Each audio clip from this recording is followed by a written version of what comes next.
Hi, I'm Kris Kozamchak, and I'm with CommScope. I'm here with Commissioner Brandon Carr at the CommScope facility in Euless, Texas. Thank you, Commissioner, for coming out to visit us today. We had a wonderful tour here, and I had a couple questions after hearing you talk to the CommScope people here.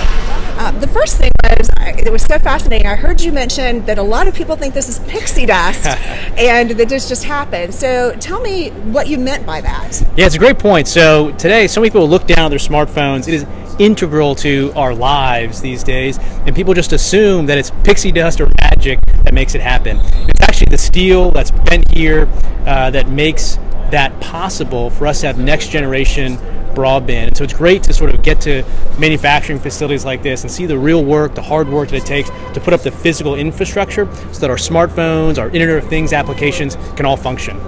Wonderful. I also heard you mention that the FCC is very passionate about the transition from 4G to 5G. So tell me what's happening back in DC to make that happen.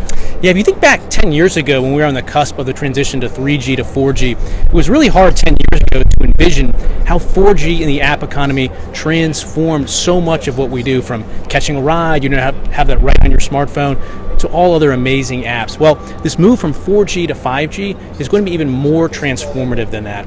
But what we need to do to make that transition is to densify the network. We need a lot more, particularly small cells and other infrastructure to support all these antennas that have to go up to make 5G a reality. So that's why manufacturing facilities like this are so important and are playing a critical role as we look to add antenna sites so we can make this transition to 5G and see the economic benefits and the opportunity that it's going to enable across the country. Well, thank you for visiting today. We appreciate your time, and we look forward to seeing more of the wonderful things that you're doing in Washington. Thanks, I appreciate it.